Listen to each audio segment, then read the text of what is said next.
People are struggling. Let's have a look. Hello everyone, Florian here and welcome to another episode of HeiseSays. Grab your hashtag bourgeois wanky cannon of coffee and let's have a look at an article which feels like it is a companion piece to what we were discussing yesterday. Remember, yesterday we were looking at credit card, people not able to pay. A third of credit card holders were just letting their money ride. And, I'm seeing in the comments people are going, it's interesting. There's a lot of really positive and encouraging comments about people getting free of credit cards. I saw one comment where someone said, I found Dave Ramsey 15 years ago, changed my life. But there's others going, what does it matter that people are leaving it on their credit card balance? It doesn't mean they're struggling. Yes, it does. Either they're struggling or they're stupid. Because if you can't afford to, or they're living beyond their means. Because there's no reason you want to have it sitting on there if you can't afford to pay it off, because it is one of the most expensive ways to borrow money for useless rubbish. It's not good debt. The only worst are those bloody payday loans. But this is another way. Food insecurity. People are doing without food. People are struggling to eat. Now, this is an issue in a country as wealthy as ours. Not having access to food, well, that's not really a modern issue, is it? Not in a Western country. The insidious problem leaving Australians like Jessica lucky to eat twice a day. Now, I don't think she's going down the whole OMAD path. Millions of Australian families are struggling with hardship that is not getting better, a charity warns. This is all to do with the cost of living crisis. Everything is getting more expensive. Everything is getting more expensive.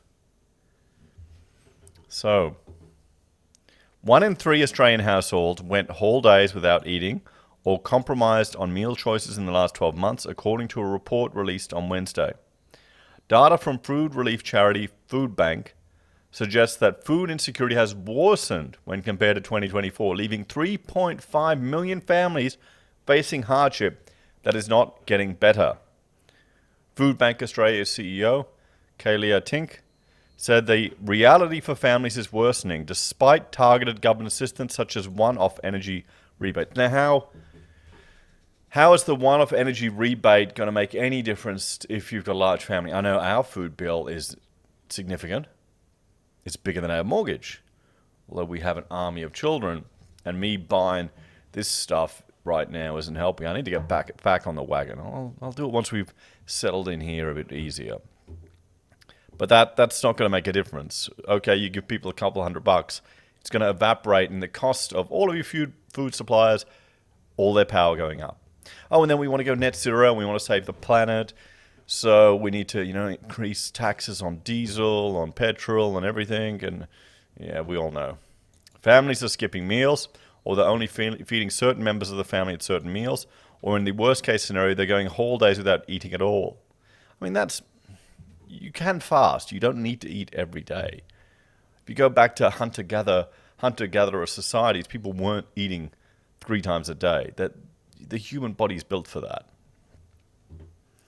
The real concern for us here is that with this data, cumulatively now, what we're seeing is that this is a systematic endemic issue that is not getting better. And it's why we're really calling on the federal government to come to the table and work with us to help fix it. The problem is you've got a whole bunch of people that are going to vote for laws, legislation, and changes that are going to continue to drive up the costs of your day-to-day living. Let's get rid of the fuel excise. More renters are skipping meals. This isn't surprising. Rents have gone insane. Rents are incredibly high right now. What's the national vacancy rate? 1.5%, 1.4% the last time we looked? One of the most likely groups to experience food insecurity is renters, according to the report, with 1 in 2 renting households affected in the past year. Jessica Menace has been a renter for 5 years and told SBS News the costs are getting worse. I left home at 17 when I ran away from home due to safety issues. Part of me wishes now that I could go back and stay at home as long as possible, she said. I mean, this is reality. Many of us have an advantage. Well, we've got a stable family, and you've got that backup. And that's what should happen. You should have your parents, family, sisters, brothers that can all come together if times are tough to help each other out. That's what is meant to happen. That's normal. We're going to see these multi-generational houses appear now in Western countries, like in other parts of the world. That's not a bad thing. I would tell my past self, stick around. It's going to be really expensive. We're going to have a rental crisis. The rental system is just not working properly. The 22-year-old is a full-time student in Canberra and is on youth allowance, a government scheme supporting full-time students aged 18 to 24, receives just under $900 a fortnight. That'd be nothing. She pays $1,000 per fortnight in rent and works to make up the gap. So her youth allowance isn't even covering her rent anymore. Well, that just shows you. I remember at uni, I couldn't understand, because I studied at QUT and we had the flexible full-time, so you'd work 4 days in architecture practice, 1 day at uni. And I couldn't understand how all the UQers, how they could afford to not work. And then I realized afterwards they were getting youth allowance. Households are experiencing food insecurity in the 12 months. So 56% high food security, have no problems getting food. 12% worry, food will run out. Okay, that's secure. Insecure, 13% compromise a meal of their choice, and 20% skip meals or whole days of eating. Now this, I'm assuming this isn't someone who's doing OMAD or fasting. Because, there needs to be some, it's never going to come from the government, not in the next 20 years, about the advantages of fasting. Could you see that? When she can't meet the difference, she does her shopping at Food Bank, but even its heavily subsidized food can be out of reach. It's just the normal thing now by cutting meals, she said. Rachel, my wife, did the same thing when she was living in Adelaide, and her job cut all her hours, and she wanted to move back to Queensland to be with family. She was all by herself. And she was stupid, so stupid, that she didn't reach out to family for help. She was too proud. She lived off, what she said, nothing but 2-minute noodles and corn. And she said, I was so skinny. It was awesome. So, there you go. I tell you, her mother was angry that she didn't ask for help. I usually have maybe 2 meals a day, if I'm lucky, or 1. That's not the end of the world. You can go with 1 meal a day. You just need to get food that satiates you. Like this stuff I'm drinking here, this is because I had an all-nighter last night working on a project. This is garbage. This is not going to satiate me at all. But it's keeping me going to get some more work done tonight. You want, butter, cheese, eggs.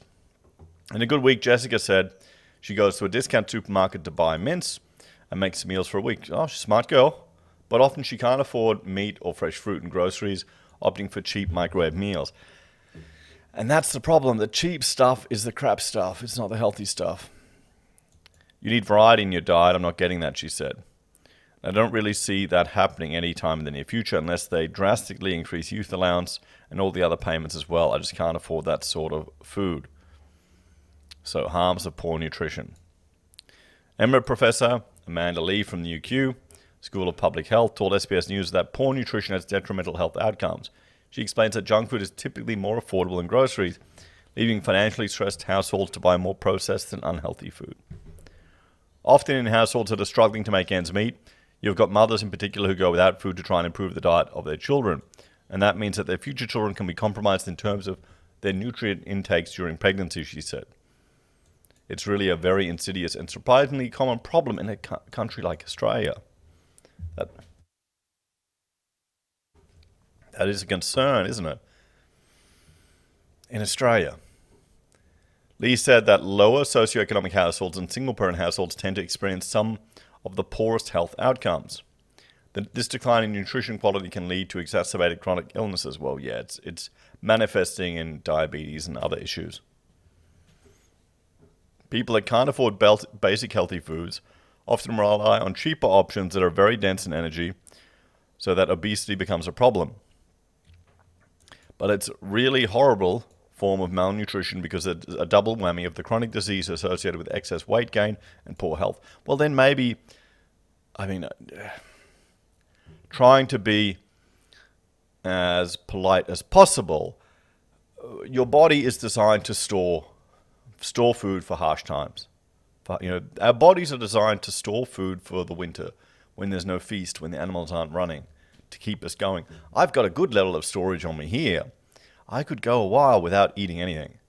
As long as you get your water, maybe a bit of salt, you can just burn through the fat stores on your body. You're not going to die. Unless you've got something else critically wrong. Maybe we need to talk about that. Can you see that campaign? Fast fatty to save money? Yeah, nah. I should probably do that. She said that advertising also plays a role in the overconsumption of unhealthy foods. In our society, the foods that are most available, advertised, and affordable tend to be those that are not very good, have got very limited nutritional gain. It often encourages people to spend more on the least healthy items as well. The report from Food Bank also identified other groups that are vulnerable to food insecurity. 67% of households, that included someone living with a disability or health issue, experienced food insecurity in the past 12 months. 68% of single-parent households are now food insecure. Now remember what they consider food insecure. Okay? Compromising on meals and skipping a meal. So we're not seeing famine here in Australia. So nearly 1 in 2, 48% of all renting households have experienced food insecurity in the past year. Nearly 7 in 10 households that include someone with a disability or mental health issue, okay, with 3/4 of them in the severe category, and that's where they've had to skip a meal. Skip meals or whole days without food. So nearly 7 in 10 single-parent households are now food insecure. 1 in 5 households earning $91,000 or more experience food insecurity in the past 12 months. So 91 grand is just a touch under the average wage of a full-time working adult. So you think being up there, but see, that's a household. I mean, look at my household. If we were pulling in 91 grand, that would be a leaner year, shall we say. I mean, you could make it work with that. You'd have to find a way. But I mean, that's the thing. If you're renting on 91 grand, you're screwed. You're absolutely screwed now. What, $600 a week rent, if not more? Overall, 1 in 5 households earning $91,000 or more experience food insecurity. Tink says that there can be intersections between the more at-risk groups, which can further push a household at disadvantage. At the same time, an estimated 7.6 million tons of food is wasted each year. Yeah, I mean, that's always going to happen. Just without food, the advantages of our food manufacturing, growing, farming processes, there will be some wastage. We're not starving. Okay, no one here is starving. If anything, they're eating crap. We're eating crap food because it's cheap, full of sugars and seed oils. It's going to lead to chronic disease and obesity. A tax solution. Oh, come on. I'm going to drink some of my bourgeoisie coffee and we'll talk about the bloody tax solution to this. Come on. Okay. Food Bank is supporting a national food donation tax incentive, which would change tax laws to incentivize small and medium-sized food producers to donate surplus food. Tink explained that the proposed tax incentive would provide a cashback or tax credit for businesses such as farmers or growers based on the costs incurred in donating food. Similar models are in place in the United States and Canada and France. Okay, this isn't too bad. This seems like a reasonable suggestion. For many food producers, it's cheaper to bury the excess or send it to the tip than to ship it to charities and donate. We're asking the government to provide these sorts of businesses with a tax incentive that will let them claim a small tax deduction at the end of the year to help offset the additional expenses. Why couldn't they? I mean, why can't they do that already? If this is a part of their business in getting rid of this produce, they have to transport it there. I would assume that that's a legitimate business expense. And it's a perfectly reasonable way to rather than bury the food or dispose of it another way, you're giving it to charity. Why can't they write that off now? Someone let me know in the comments, please. Australian Food and Grocery Council CEO Callum Maguire told SBS News the incentive is a practical step in increasing food donations. Food and grocery manufacturers are committed to addressing food insecurity. This reform has the potential to transform food relief sector. Okay, no, that's good.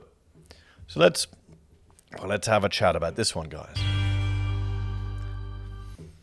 So another example where people here in Australia are struggling. I mean, I'm seeing videos appearing how people are complaining about living in Australia. It's the cost. It all comes down to cost of living. Cost of living is going up, up, up. And a lot of it came through the insane amount of money that was pumped into the economy, into all of us years ago, to fight that pandemic. Now we're paying the price for it. Because remember, we're getting inflation. Inflation's going down. It doesn't mean anything's getting cheaper. It just means it's getting expensive less fast. We're still screwed. I'm never going to see those $1 7-Eleven coffees again. So what do you think? At least there's a suggestion here for a solution. But, what have you done without suffering from food insecurity? And I guarantee there'll be a lot of viewers in the channel that have gone OMAD or gone carnivore or gone to one of the newer, more popular diets and have found tremendous benefits. But still, you'd think in Australia, everyone would be able to get plentiful, good food. At least we used to. I'm concerned we're going to head down increased food insecurity as cost of living continues to get higher. As always, I'll see you next time. Bye for now.